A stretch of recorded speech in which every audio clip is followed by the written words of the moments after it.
Well, come to our new story. Story name: The Cursed Walls of Missouri State Penitentiary. The Missouri State Penitentiary, once called the bloodiest 47 acres in America, was built in 1836 and housed some of the most dangerous criminals in U.S. history. Murders, riots, and mysterious disappearances plagued the prison, and over time, the darkness seeped into the walls. By the time the prison shut down in 2004, thousands of men had died within its stone fortress, some by execution, some by violence, and some by something else. The investigation begins. In 2024, four paranormal investigators, Ethan, Rachel, Tom, and Olivia, arrived at the abandoned Missouri State Penitentiary, eager to document its hauntings for their YouTube channel, Ghost Uncovered. Rachel shivered as she stepped through the rusted main gates. This place feels wrong. Ethan, the group's leader, grinned. That's what makes it perfect. Tom adjusted his night vision camera. They say prisoners claim to see a shadow man walking the halls at night. Olivia, the skeptic, rolled her eyes. Right, a shadow man. I'm sure it's just the wind or rats. But as they walked deeper into the prison, the air grew heavier, colder. Ethan set up their EVP recorder in Cell 3D, where John, the butcher Calloway, was once imprisoned. A convicted murderer, Calloway was executed in the prison, but not before whispering his last words to the guard. "I'll never leave." Ethan hit record. "If there's anyone here, give us a sign." Silence. Then a loud bang. Rachel gasped. That came from down the hall. Tom turned his camera toward the sound, his hands shaking. "Hello?" The EVP recorder crackled to life. A whisper. "He's coming."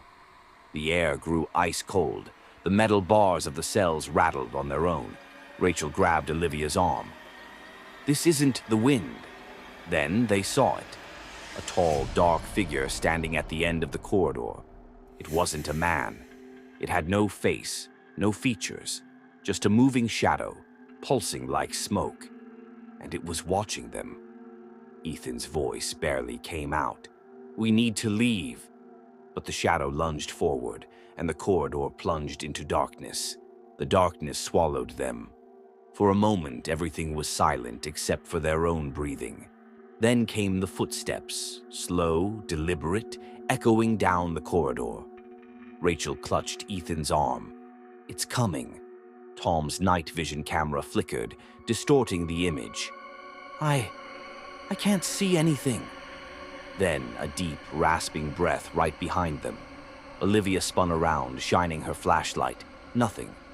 But the air was heavy, thick with something unseen. The EVP recorder crackled again. "You shouldn't be here." Ethan swallowed hard. "We need to move." They ran down the corridor, their footsteps pounding against the cold concrete floor. As they neared the gas chamber where hundreds of inmates had taken their final breaths, the temperature dropped suddenly. Rachel exhaled, and her breath turned white in the air. "This isn't normal." Ethan placed the EVP recorder on the rusted metal chair in the center of the chamber. "If anyone is here, speak to us." The silence stretched. Then, the metal restraints on the chair snapped closed. Tom staggered back. "Number no, no, no." The camera caught it, the chair moving, the restraints locking as if someone invisible was sitting there. Then came the whisper. "Help me." Rachel's hands trembled. "Who are you?" Silence. Then a loud, agonized scream ripped through the room. The lights on their equipment flickered violently. Tom dropped his camera as a force pushed him back, sending him sprawling onto the floor. Ethan grabbed him. "We have to get out." As they turned to run, the heavy chamber door slammed shut. They were trapped. And in the reflection of the small glass window, a figure stood behind them. A man in a prisoner's uniform, his face twisted in agony, his lips mouthing one word: "Run." Then, Everything went black. The darkness was suffocating. Ethan, Rachel, Tom, and Olivia stood frozen inside the gas chamber, their breaths shallow. Something else was in there with them. Then the EVP recorder crackled to life. "You can't leave." Rachel gripped Olivia's arm. "Open the door, now." Ethan grabbed the rusted handle and yanked hard, but it wouldn't budge. The air grew thick, like invisible hands pressing against their chests. Then came the footsteps, slow, deliberate, circling them. The lights of their cameras flickered violently, barely illuminating the shadowy figure now standing near the chair.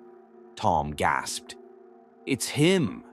The prisoner's face was gaunt, his hollow eyes locked onto them. He lifted a trembling hand, pointing directly at Ethan. His lips parted, but before he could speak, the lights exploded. A deafening screech filled the chamber, the sound of metal twisting and unseen forces slamming against the walls. Olivia screamed. The prisoner was gone. Then the gas chamber door swung open on its own. "Go!" Ethan didn't hesitate. They bolted out, sprinting through the long, dark corridors, their flashlights barely guiding the way. The prison felt alive, as if the walls themselves were shifting, trying to keep them inside. Behind them, they heard it, heavy footsteps chasing them, faster, louder. Rachel turned back for just a second and saw it. The shadow figure, towering, featureless, its form twisting like smoke. It wasn't just one spirit, it was the prison itself. They burst through the front doors, collapsing onto the cold ground outside. The silence was deafening. The prison loomed behind them, dark and unmoving. Ethan gasped for breath. "We're out!" Tom clutched his camera, still rolling. Did we get anything?" They gathered around the screen. Most of the footage was corrupted, static, flickering images. But then, in the final frame, just before they escaped, a face appeared in the camera lens.